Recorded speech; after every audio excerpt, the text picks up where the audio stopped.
Hello students.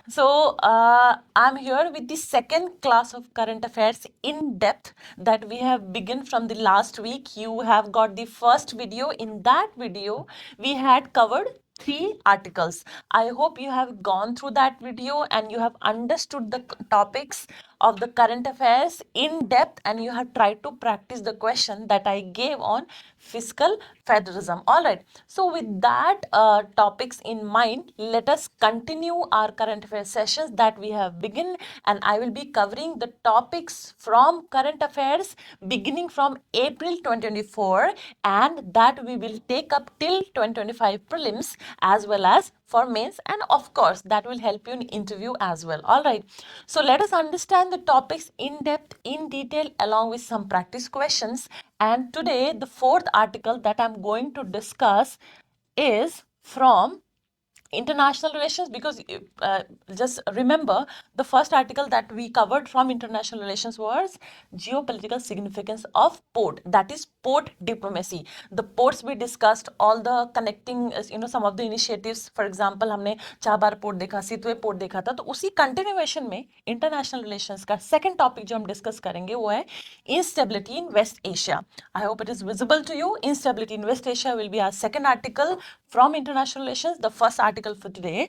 And then in economy, there are two very important articles that through these articles we'll understand various aspects of, basics of economy as well. The first article is high income and wealth inequality in India. So we'll understand what is wealth inequality, what is income inequality, who all are holding how much wealth or income into the country. There was a report in April, and this particular topic was covered with that reference. And the second article of economy will be internationalization of rupee. So why any currency is issued, what is the use of the currency? With this understanding, we'll move to what is the benefit of internationalizing Indian rupee. And then in science and technology, the last article for the day will be artificial intelligence in healthcare. Let me remind you one question of UPSC, जो previous year में UPSC ने पूछा हुआ है. उसमें question क्या था कि what do you understand by nanotechnology? What is the benefit of nanotechnology in healthcare? So what I expect UPSC, how I predict UPSC asking question from such topics is, again UPSC can ask what is the meaning of nanotechnology, what is its benefits in other spheres, जो कि health में पूछ चुका है. Similarly let me take you biotechnology भी. अगर हम बोलें कि बायोटेक्नोलॉजी से क्या क्वेश्चंस पूछ सकता है यूपीएससी, तो बेटा what is biotechnology and what is the use of biotechnology in healthcare? All right, UPSC can ask. Similarly, this year artificial intelligence was a topic which was all the year round. It was continuously in news because of introduction of chat gpt, deep fake. आप लोगों ने बहुत सारी ऐसी videos जो कि हमारे बहुत सारे जो स्टार्स हैं उनकी वीडियोस पे डीप फेक वीडियोस आई थी, तो लगा कि वो एक्टर हैं, बट वो एक्टर नहीं थे, वो वीडियो डीप फेक से बनाई गई थी. इसलिए आर्टिफिशियल इंटेलिजेंस पूरे साल न्यूज़ में था. So what question can come from artificial intelligence? So what is the meaning of artificial, what do you understand by artificial intelligence, and what is the use of और the benefit of artificial intelligence in health care, in education, in agriculture are there? So we will understand that in detail. So let us take our first topic of the day, that is, give me a minute to reach on that article. Well, till this हम लोगों ने cover किया है port diplomacy. पहले वाली class से जाके जिन बच्चों ने अभी नहीं देखा है आप रिवाइज कर लीजिए. And so this is the first article of today in continuation with the previous discussion. So from international relations, first topic, instability in West Asia. तो instability in West Asia, ये आर्टिकल देखते ही आपके दिमाग में कुछ चीज़ें रन करनी चाहिए. क्या है कि भाई वेस्ट एशिया अगर है, तो फिर वेस्ट एशिया रीजन जो है वो उसमें कौन कौन सी कंट्रीज आती हैं, वेस्ट एशिया मैप में कहाँ है. तो जब भी हम इंटरनेशनल रिलेशंस की बात करते हैं, तो इंटरनेशनल रिलेशन में अक्सर क्या होता है कि मैप बेस्ड क्वेश्चंस आते हैं. कि अगर मान लो कोई रीजन न्यूज़ में है, तो पूछ लेंगे कि this region currently in news is where. तो आपको मैप बेस्ड क्वेश्चन इस तरीके से बन सकता है. तो जैसे ही ये क्वेश्चन देखो कि इंस्टेबिलिटी इन वेस्ट एशिया, तो आपके दिमाग में आना चाहिए कि वेस्ट एशिया का रीजन क्या है मैप में. देन आपको ये भी पता होना चाहिए कि ईस्ट एशिया फिर क्या है. देन ऑल्सो, अच्छा, नॉर्थ एशिया जैसी कोई चीज नहीं है, साउथ ईस्ट एशिया, ठीक है, साउथ ईस्ट एशिया क्या है, कौन कौन से कंट्री साउथ ईस्ट एशिया में आते हैं, उसके बाद आपका साउथ एशिया, ठीक है। So some of these regions you should mark in map, find out in map and understand what all countries will fall in these parts of Asia. तो West Asia, East Asia, South East Asia, South Asia, एक बार आप map कर लेना। चलो, in focus जो हमारा है वो ये है कि which are the countries or where this region West Asia is। तो इंस्टेबिलिटी इन वेस्ट एशिया को समझने के लिए आप ये देखो कि वेस्ट एशिया में रीजन कहाँ पे है, उसके किनारे किनारे क्या ज्योग्राफी है, क्या इसकी जियो स्ट्रेटेजिक लोकेशन क्या है। So this will be your West Asia. You see, this is India, all right, and with reference to India, you should mark West Asia। तो आप ये देखिए, ये हॉर्न ऑफ अफ्रीका है, ठीक है, हॉर्न ऑफ अफ्रीका, इंडिया बीच में, आप देखो this region is West Asia. तो चलो, दिस इज ज्योग्राफिकल व्यू। अगर हम कंट्रीज की बात करें तो लेट्स सी द कंट्रीज जो कि वेस्ट एशिया में आते हैं। So look at this. This is the countries in the West Asia. सो आप सबसे पहले कंट्रीज को फोकस करने से पहले कुछ सीज हैं वो इंपॉर्टेंट देखो। So this is Caspian Sea, this is Black Sea, Mediterranean Sea, Red Sea and Arabian Sea. So West Asia के किनारे किनारे जो राउंड इसके बाउंड्री में जो ये सीज हैं, इनको आप थोड़ा एक बार ध्यान से देख लो, और with reference to that these seas you have to mark the countries around. तो मेडिटेरेनियन सी से लगा हुआ क्या क्या है देखो आप, अगर आप ईस्ट की तरफ देखोगे तो लेबनान, इजराइल, टर्की ब्लैक सी से और मेडिटेरेनियन सी से दोनों से बाउंड्री शेयर करता है, सीरिया, इराक, लिबिया, देखो Egypt, Sudan, Saudi Arabia, Yemen, Oman, Kuwait, all these regions. अब इन रीजन्स को ध्यान में रखते हुए इंस्टेबिलिटी इन वेस्ट एशिया आपको समझना होगा। Please mark Red Sea as well and Arabian Sea. Red Sea क्यों मार्क करने की बोल रही हूँ, क्योंकि अभी जो हाउतीज थे they had blocked this region, उसकी वजह से इंटरनेशनल ट्रेड बहुत बुरी तरीके से सफर किया था, और ये चीज काफी न्यूज में था उस टाइम, अप्रैल। तो let us understand what are the instabilities in West Asia. तो हुआ क्या था कि recently there was a escalation in West Asia that included Israel strike. Israel strike कहाँ पे, ईरानियन कॉन्सुलेट इन सीरिया। तो ईरानियन कॉन्सुलेट है सीरिया में, जहाँ पे वेस्ट इजराइल ने स्ट्राइक किया था, तो West Asia came in news again in focus because of Israel strike on Iranian consulate that was in Syria. Then another event that made West Asia into focus was attacks by Houthis in the Red Sea that I just discussed। तो इसके बहुत सारे repercussions थे, और ये conflicts की वजह से वेस्ट एशिया में जो instability create हुई, उसकी वजह से what is the impact on India and what is global impact of the instability in West Asia, that is now is the point of focus that we will understand। and with जो mapping बताई, mapping आपको prelims के लिए help करेगा, and let us understand now how this topic is important for mains point of view. Alright, so let us understand the impacts. तो India पे impact क्या रहा, ऑब्वियसली इंडिया की जो डिप्लोमेटिक स्ट्रैटेजिक बैलेंस है, डिप्लोमेटिक एंड स्ट्रैटेजिक बैलेंस है, that will get impacted. How, क्योंकि जो वेस्ट एशियन कंट्रीज है हमने अभी देखा, from these regions we are highly dependent for oil import, ठीक है। अगर ये रीजन इंस्टेबल रहेंगे तो इंपोर्ट एक्सपोर्ट जो बायलैटरल इकोनॉमिक रिलेशंस है, obviously they will suffer, right. And then maritime security challenge. Maritime security challenge कैसे, includes drone strikes and hijacking impacting freedom of navigation in India's maritime region। अगर maritime security challenge किस तरीके से create हो रहा है, अगर drones वगैरह यूज हो रहे हैं, drones की strikes हो रही है, तो obviously जो navigation है इंडिया की maritime region, जो maritime जो sphere है, इंडिया अगर वहाँ पे navigation कर रहा है for any purpose, that will obviously get impacted। and then safety and security of Indian diaspora। West Asia में इंडियंस बहुत लार्ज नंबर में रहते हैं, ठीक है।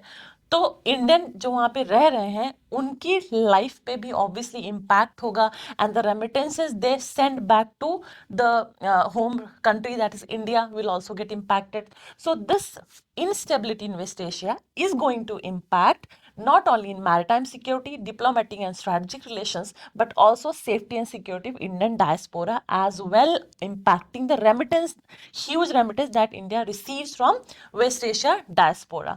Then another is that I already mentioned, the threat to energy security, because India imports the crude oil from West Asian region, or percentage में अगर हम बात करें, that is 85% of the India's import of crude oil comes from West Asia region. So these are some of the fact that you need to remember. अगर question आ जाता है कि instability in West Asia, how it impacts the India, और फिर उसके बाद global, तो वेस्ट एशिया का इम्पैक्ट ग्लोबल इंडिया पे क्या है, वेस्ट एशिया का इम्पैक्ट ग्लोबल लेवल पे क्या है, these some of the facts you have to keep in mind. You know उसको, और हाँ, फैक्ट को याद मत करो, फैक्ट को इंफॉर्मेशन में ऐसे रख दो कि फैक्ट आपको याद करना इजी हो जाए. ठीक है, तो 85% of the crude oil dependency of India is from the West Asian region, and West Asian region अगर इंस्टेबल है तो ऑब्वियसली क्रूड ऑयल का इंपोर्ट जो होगा हमारा, that will be disturb. Then another point is infrastructure projects like India, Middle East, Europe corridor, Europe economic corridor. तो IMEC, ठीक है, will not dwell into deep about IMEC in this particular topic discussion, because IMEC एक altogether different discussion है, that will take time. Some fine day we will through some article will discuss this, but just remember कि एक infrastructure project है जिसमें India का high stake है, involvement है, that is IMEC. तो ऑब्वियसली अगर वेस्ट एशिया रीजन में IMEC है और अगर वो रीजन डिस्टर्ब्ड है, तो obviously this kind of infrastructure projects will face delays. And then Indian economy may be impacted by disruptions in global maritime trade and supply chain, potentially leading to rise in fuel prices.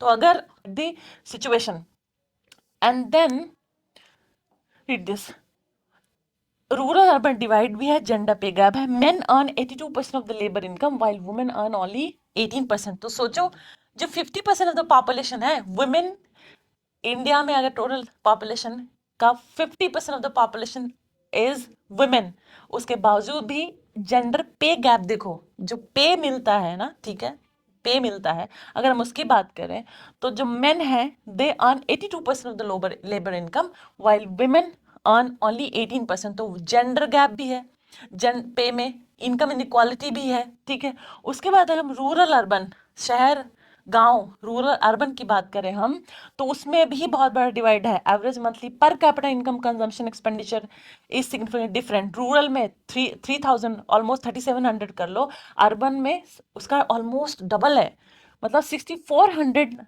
Urban है और rural में 3700 है. Look at the rural urban divide, कितना huge है.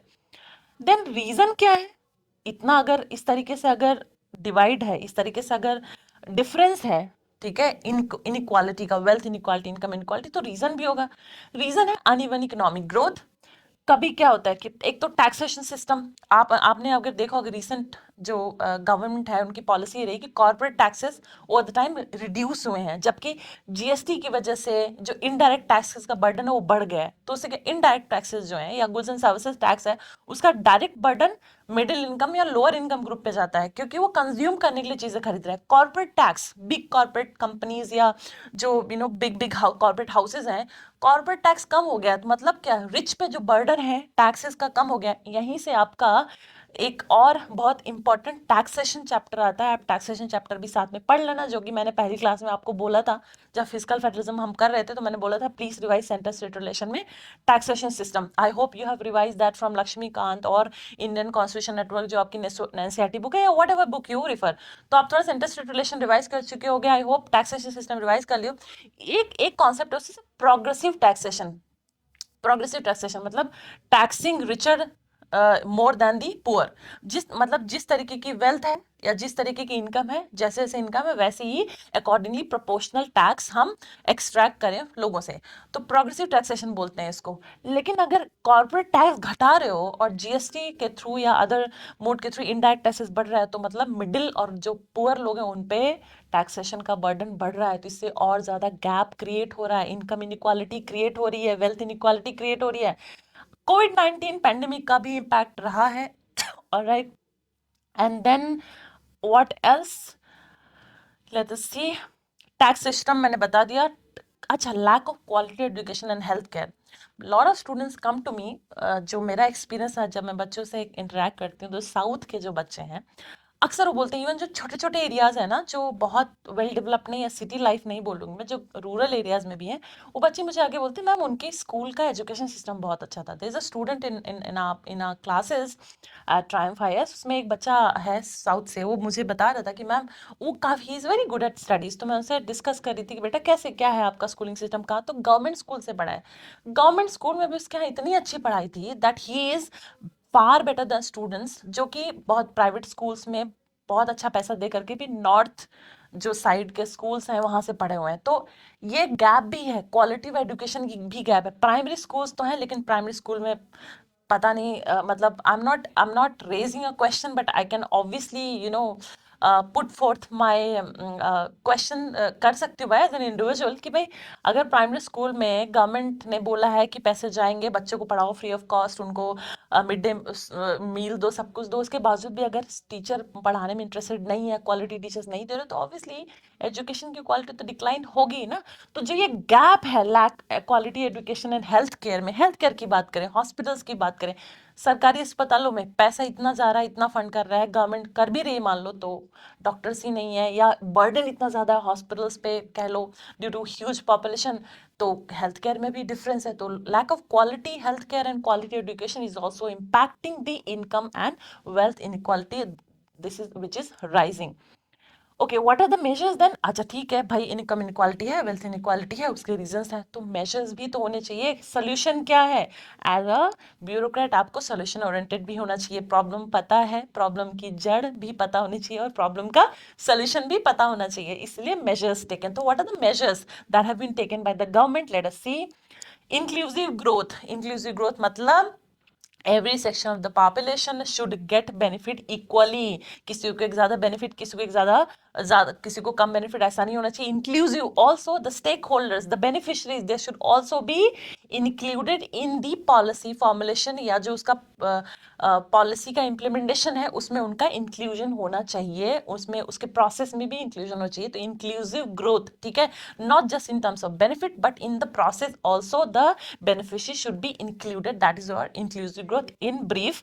Financial inclusion मतलब people should know how they should earn money, and not just earn money, they should also know how to spend money, how to save money। बहुत सारे लोगों को financial illiteracy इतनी ज़्यादा, उनको पता ही नहीं है कि भाई ठीक है बैंक अकाउंट खुलवा लेना है, इतने पैसे इतने सेव करने हैं, एफडी में डालना है, या शेयर मार्केट में डालना है, या स्टॉक्स में डालना है, एसआईपी खोलनी है, या कितने पैसे सेव करना है जिससे उनका सिबिल स्कोर बना रहे, या और बहुत ज़्यादा ह्यूज स्पेंडिंग ना हो। अगर जेब में पैसे बहुत ज़्यादा है तो उतनी तेज़ी से खर्च होगा, लेकिन अगर पैसे आए आपने कहीं पे, उसको सेव करके रख दिया जिसमें से आप पैसे ड्रॉ नहीं कर सकते, विदड्रॉ नहीं कर सकते, उससे क्या हुआ?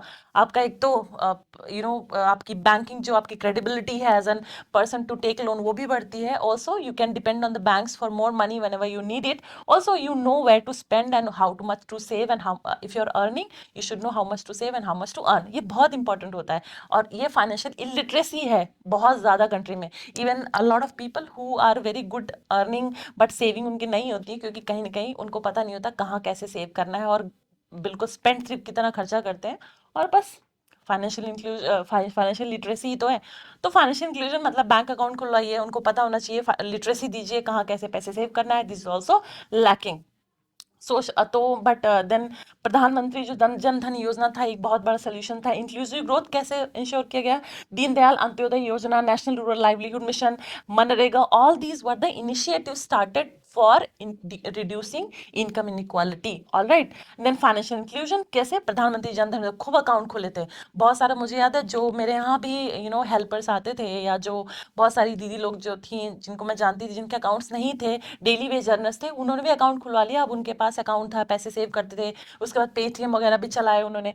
तो these were some of the initiative started by the government of India to ensure financial inclusion, and through this ensure reduction of the income inequality in the country. Social security measures जैसे Atal pension Yojana, and then Pradhan Mantri Suraksha बीमा योजना, accidental insurance, प्रधानमंत्री जीवन ज्योति योजना, life insurance, all these also were taken up as measures to reduce income inequality and wealth inequality।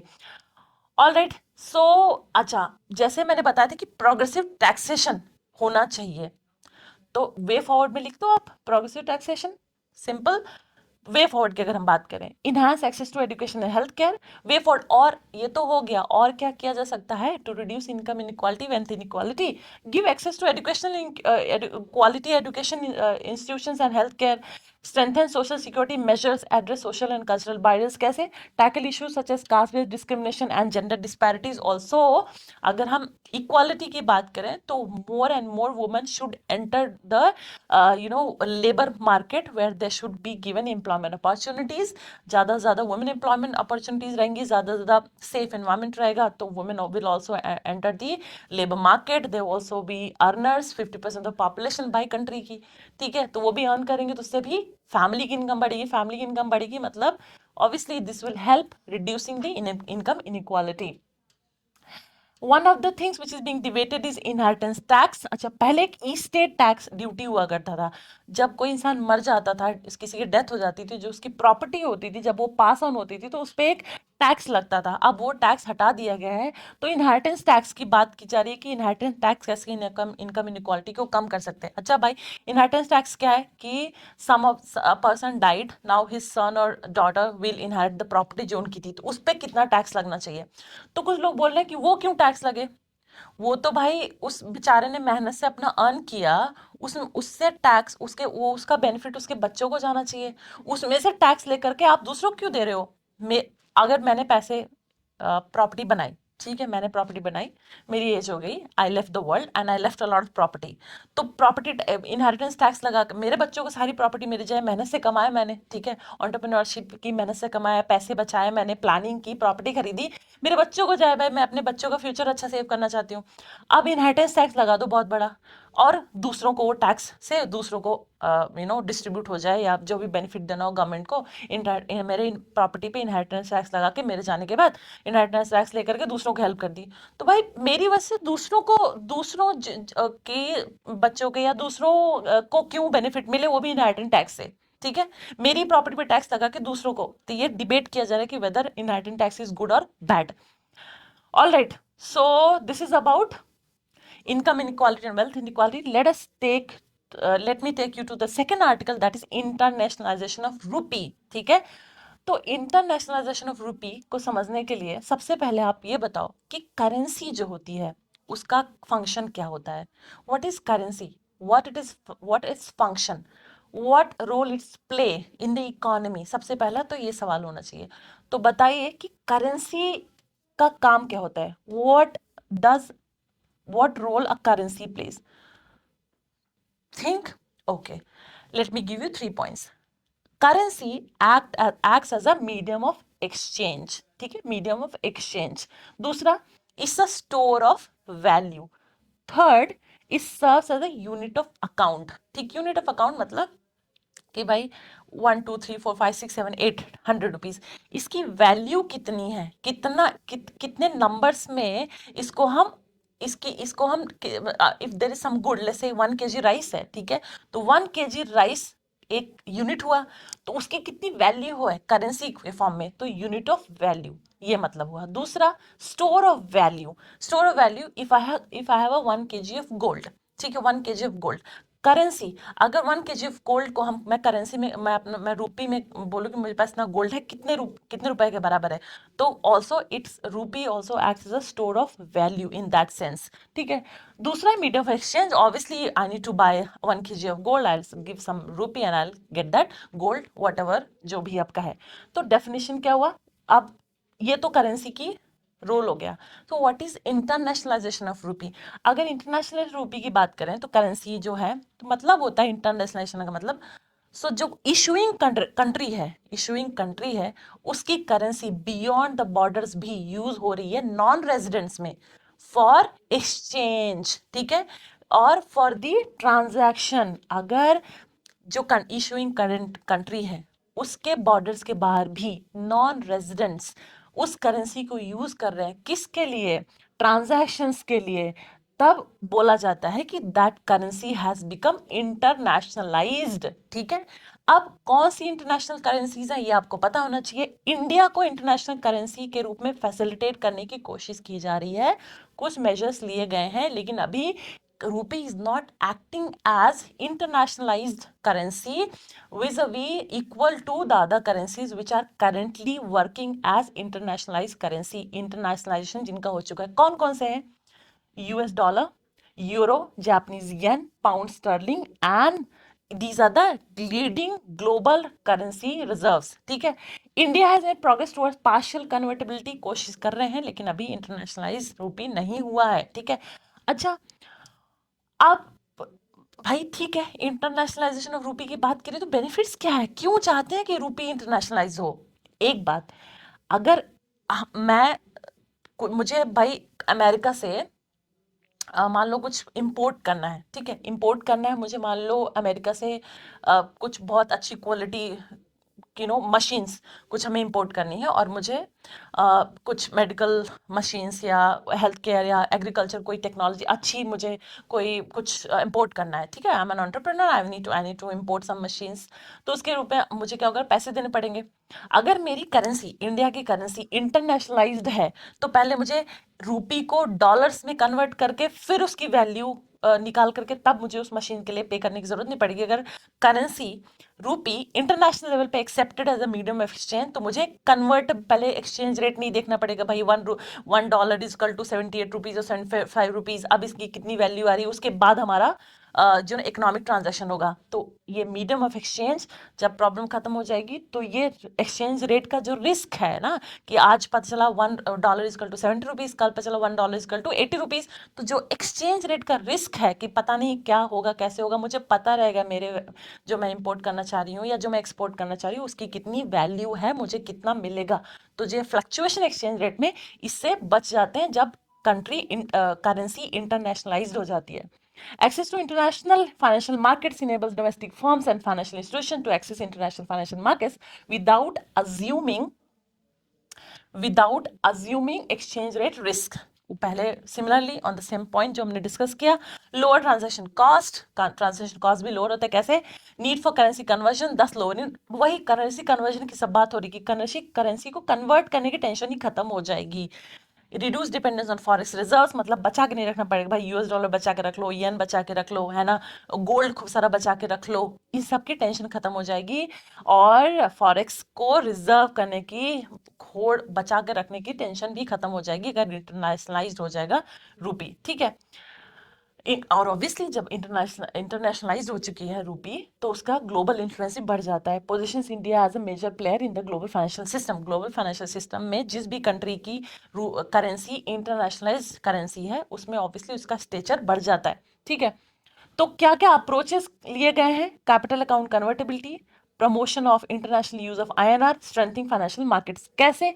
Currency swaps, local currency settlements, कुछ कुछ ये initiatives या approaches start किए गए हैं करेंसी को इंटरनेशनलाइज करने के लिए, रूपी को. Create Indian clearing system, include INR in CLS system, harmonising KYC norms and financial markets की अगर हम बात करें तो developing global 24/5 INR market including Indian government bonds and in the global bond indices. तो ग्लोबल बॉन्ड इंडाइसेस में अगर हम इंडियन गवर्नमेंट बॉन्ड्स को रखते हैं इससे क्या होती है, फाइनेंशियल मार्केट स्ट्रेंथन होती है. उसकी वजह से क्या होता है, इंटरनेशनलाइजेशन ऑफ रूपी बढ़ जाता है, मतलब रूपी का ज्यादा से ज्यादा लेन देन बढ़ जाता है. उससे उसकी क्या होती है, एक्सेप्टेबिलिटी बढ़ जाती है इंटरनेशनल मार्केट्स में. उससे क्या होता है, रूपी इंटरनेशनलाइज हो जाती है. Okay, so what else? Steps taken towards internationalization, use of Indian payment infrastructure, special votes to rupee accounts, INR as designated foreign currency, Asian Clearing Union, Gujarat international financial tech city, gift city बनाया गया था जिसमें इसने host किया था financial market infrastructure को, and that has included 2 international exchange and depository. तो उससे क्या हुआ था, तो ऐसा इंटरनेशनलाइजेशन ऑफ रूपी में फैसिलिटेट हुआ था.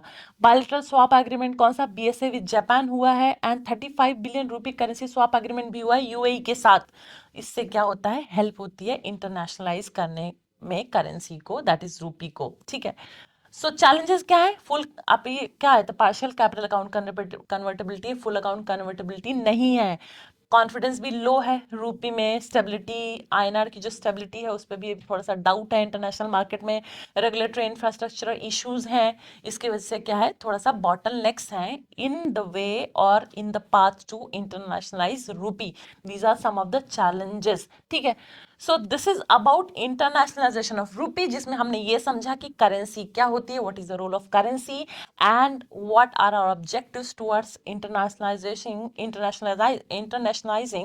Currency, and also what are the benefits of internationalising rupee. Benefits क्या है तो चैलेंजेस क्या है, अगर बेनिफिट्स हैं तो चैलेंजेस भी होंगे। चैलेंजेस क्या है हमने वो देखे, कुछ स्टेप्स लिए गए हमने वो देखे।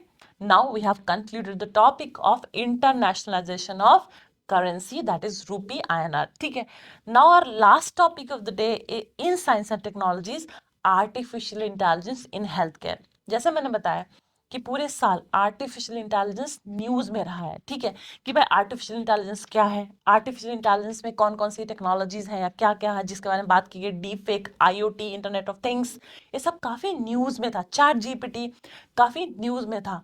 तो this topic becomes important now. Artificial intelligence का हेल्थ केयर में क्या रोल है, late us see that. So first is what is artificial intelligence, AI है क्या। ये टॉपिक इस तरीके से क्यों लिखा गया है, क्योंकि यूपीएससी में क्वेश्चन आया है, जो कि मैंने बिगिनिंग में ही बता दिया, use of biotechnology, use of nano technology in various sectors, health, education, agriculture. So here we'll see use of artificial intelligence in healthcare industry. Now before we begin that in detail, we have to understand what is artificial intelligence. Okay. AI in healthcare refers to the use of algorithms and software to analyze medical data. अच्छा, AI in health care की हम बात कर रहे हैं, ठीक है। AI in health care refers to use of algorithms and software to analyze medical data, assist in diagnosis, personalized treatments and improve overall health care delivery. Well, एक बहुत इंपॉर्टेंट आर्टिकल न्यूज में था, जो कि इसमें अभी कवर्ड नहीं है, बाद में आया था, आई थिंक जून जुलाई में आया था। दैट वाज अबाउट स्ट्रक्चर, जो प्रोटीन होती है, प्रोटीन फॉर्मेशन होता है, जो उसके मॉलिक्यूल्स होते हैं ना, उनका एक तरीका होता है फॉर्म करने का। और नेचर में या साइंस में, पूरे साइंस ने आज तक अभी ये एक्सप्लेन नहीं किया कि जो प्रोटीन का स्ट्रक्चर होता है वो किस तरीके से फॉर्म होता है, वो किस कौन सा रूप लेगा, क्या शेप लेगा, क्या फॉर्म लेगा, किसी को नहीं पता। नेचर ये कैसे करता है कि अभी तक साइंस ने एक्सप्लेन नहीं किया हुआ है। This was in news. तो कुछ ऐसे एआईज आए हैं which has tried to predict the folding and framing of the structure of protein. अगर right framing and right folding, right structure बनता है प्रोटीन का, तो उससे क्या होता है कि बॉडी, जिस भी ह्यूमन बॉडी में बनता है, तो ह्यूमन बॉडी हेल्दी रहती है। अगर एनी डिजीज और any problem a human body faces, human health जो होती है अगर फेस करता है, तो that is led by the faulty और improper structuring forming of protein molecules, ठीक है। तो एक एआई इंट्रोड्यूस हुआ था जिसने प्रेडिक्ट करने की कोशिश की थी कि जो प्रोटीन फॉर्मेशन है, स्ट्रक्चर है, वो कैसे होता है, ठीक है। This is one example of use of AI in health care. तो वही उसी हिसाब से डेफिनेशन है कि AI in health care refers to use of algorithms and software to analyze medical data, assist in diagnosis, personalized treatments and improve overall health care delivery. अच्छा, तो WHO का इनिशिएटिव क्या है इसमें, this is important for prelims, सारा, ठीक है। तो एक डिजिटल हेल्थ प्रमोटर प्रोटोटाइप बनाया डब्ल्यूएचओ ने, जिसका नाम है Sarah. It uses generative AI for public health. Sarah provides information on various health topics and helps people understand risk factor for disease. तो सारा क्या हेल्प कर रही है, सारा हेल्प करती है इंफॉर्मेशन देने में अलग अलग हेल्थ टॉपिक्स पे, और लोगों को इससे हेल्प मिलती है रिस्क फैक्टर्स जो डिजीज के रूप में डेवलप हो सकते हैं, ठीक है। Potential of AI in health care क्या है, डायग्नोसिस एंड ट्रीटमेंट प्लानिंग में एआई हेल्प कर सकता है। प्रेडिक्टिव एनालिसिस, मतलब AI can analyze electronic health care records to predict which patients are at risk of developing certain conditions. Predict कर सकता है, जो अभी प्रॉब्लम्स आई भी नहीं उसमें प्रेडिक्ट कर सकता है। women are at high risk of ovarian cancer, women are at high risk of cervical cancer, ठीक है, women are at high risk of breast cancer। तो अगर women की जो पूरी डेटा है that is stored, and AI पूरे data को रिकॉर्ड करके पूरी डिजिटल रिकॉर्डिंग से और डिजिटल एनालिसिस से ये बता दे कि भाई ठीक है, this person is at high risk of this kind of cancer. अगर वो उस तरीके से अपनी मेडिकेशन स्टार्ट कर दे, केयर स्टार्ट कर दे, तो कैंसर जैसे डिसीज को भी रोका जा सकता है, या इसको कहते हैं it can be predicted and can be stopped. तो this is how AI can help in predictive analysis. Clinical research and discovery में भी AI help कर सकता है. कैसे? Examine data on drug interactions and side effects. मतलब जो drug किस तरीके से इंटरेक्ट करता है, किस तरीके से उसके साइड इफेक्ट्स क्या क्या हो सकते हैं, इसका जो एनालिसिस है AI can provide and this can help in clinical research and discovery. Robotic surgery. Robotic surgery, robots क्या है? एआई ही तो है, आर्टिफिशियल इंटेलिजेंस तो है, रोबोट्स, ठीक है. अब रोबोट्स जो है कैसे सर्जरी में हेल्प कर सकते हैं. बहुत सारे आपने साईफाई मूवीज देखी होंगी, उसमें मशीन जो है फटाफट फटाफट सर्जरी कर रहा है और मेडिकेशंस दे रहा है और फटाफट बीपी कंट्रोल कर रहा है. और अब पहले मूवीज देखो, पुरानी वाली मूवीज में अगर इंडिया की मूवी देखोगे तो फटाफट वो हार्ट पे एक मशीन होता है, हाई इलेक्ट्रॉनिक वोल्टेज होता है, उससे हार्ट पे प्रेशर करते हैं, हार्ट पंप होने लगता है, वापस इंसान जिंदा हो जाता है. तो अगर आप साईफाई की मूवीज देखो, स्पेशली हॉलीवुड की, तो इसमें आजकल देख रहे होगे आप बहुत सारे मशीन्स ऑपरेट कर रही है. स्पेशली मुझे याद है कि कोई तो अभी रिसेंटली एक मूवी देखी थी, उसमें जो है ये सीन था. तो the same same thing is being explained here that AI that is robotics can help in surgery. कैसे? AI integrated robotics can assist doctors in precision oriented task, minimising surgery related complications. अच्छा, work force, next is work force optimisation. आजकल काफ़ी news में है कि content भी develop करवा लेंगे एआई से. अभी अभी साउथ में या कोई नॉर्थ ईस्ट में ही कोई स्कूल था, उसमें एआई पढ़ा रही है. तो एआई टीचर है, ठीक है, रोबोट है जिसमें एआई बिल्ट है and she is teaching in class. तो क्या एक सवाल बनता है कि कल को हम लोग रिडंडेंट हो जाएंगे? ऐसा हो सकता है कि ह्यूमन टीचर कभी भी रिडंडेंट हो जाए. ह्यूमन इमोशंस के बिना टीचिंग कैसे हो सकती है? मुझे लगता है एजुकेशन एक ऐसी चीज़ है जो बिना ह्यूमन टच के हो ही नहीं सकती है, ठीक है. सो वर्क फोर्स ऑप्टिमाइजेशन मतलब कंटेंट बनवाना है तो बनवा लो, ठीक है. और फाइल्स यहाँ वहाँ करनी है, फाइल्स का सॉर्टिंग करना है तो एआई से करवा लो. उससे क्या होता है? वर्क फोर्स ऑप्टिमाइज होता है. That is what it is telling. Health care supply chain resilience, AI driven predictive models can provide real time information about shortages and surpluses in the health care supply chain. तो ये इस तरीके से कुछ है जो एआई हेल्प कर सकता था. ioncology.ai. This AI-based tool is designed for early detection of the breast and ovarian cancer. I was talking a little earlier about this only. AI-based healthcare startups हैं जैसे कि India's National TB Elimination Program is AI ready, जिसमें TB India की बहुत बड़ा headache है जो कि टोटली इरेडिकेट अभी तक नहीं हुआ है. तो इसमें भी AI का हेल्प लिया जा रहा है. International Center for Transformational Artificial Intelligence (ICTAI) is also being used, and this is Maharashtra government and NITI Aayog are collaborating to establish ICTAI focusing on rural healthcare. This is important for your prelims examination. Now, automated solutions for diabetic retinopathy. How it is helping? How this is about AI? So NITI Aayog is working with Microsoft and Forus Health to develop AI solutions for early detection of diabetic retinopathy. So diabetes, breast cancer, and ovarian cancer, and also TB. All these are a headache in healthcare sector for the country, and AI is going to help hugely in these. क्या क्या initiatives लिए गए हैं? Ayushman Bharat digital mission, health lock का personal health record, national health stacks, all these are some of the initiative that has been taken for AI in health care. Alright. So concerns क्या है? Data privacy and security है. मैं अपना data दूंगी तभी तो AI analyse करेगा. जब एनालाइज करेगा तभी तो मुझे प्रेडिक्ट करके बताएगा कि भाई कल को क्या क्या प्रॉब्लम हो सकती है. Please be aware. अगर मैं अपना डेटा दे रही हूँ अपने हेल्थ का, तो ये भी तो फिर क्या है? डेटा कंसर्न भी है, ठीक है. सिक्योरिटी कंसर्न है, प्राइवेसी कंसर्न है. Biasness, inaccurate outcome. कभी कभी क्या होता है? इनएक्यूरेट आउटकम होता है. प्रोटीन का जो स्ट्रक्चरिंग है, किस तरीके से प्रोटीन फॉर्मुलेट हो रहा है, may be AI is not rightly predicting. तो उससे क्या हो सकता है कि जब राइट प्रेडिक्शन नहीं होगा तो उससे क्या होगा कि इनएक्यूरेट आउटकम्स होंगे, मेडिकेशंस भी उस तरीके से एडमिनिस्टर होंगी, that might cause huge problems. Lack of transparency लगे AI models as black bones. तो एआई मॉडल्स जो हैं उसमें थोड़ा सा ट्रांसपेरेंसी की कमी है. किस तरीके से डेवलप हो रहा है, कैसे फंक्शन करेंगे, क्या आउटकम होगा, regulation governance, lack of clear regulation. AI health care में राइट रेगुलेशन ही नहीं है. गवर्नमेंट रेगुलेशंस नहीं है, उससे वो भी एक बहुत बड़ा कंसर्न है. अदर कंसर्न्स कैसे है? जैसे पोटेंशियल ऑफ जॉब लॉसेस. बोलते हैं भाई जब वर्क फोर्स को ऑप्टिमाइज, आप तो बोल रहे वर्क फोर्स ऑप्टिमाइज हो जाएगा, वर्क फोर्स ऑप्टिमाइज हो जाएगा, लेकिन उससे ये भी तो होगा कि बहुत सारे जॉब भी तो लॉस होंगे. तो these are some of the concerns जो कि लोग बात कर रहे हैं एआई के बारे में. So write the question for today. That is, जो प्रैक्टिस करना है आपको क्वेश्चन के लिए, क्वेश्चन है what do you understand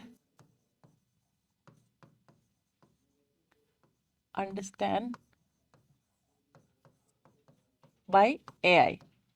Discuss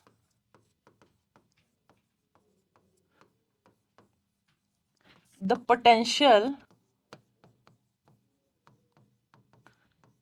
of AI in healthcare. So this is your 150 words, 10 mark question. Please practice this question and you can share your answers in the Telegram channel of Triumph IAS.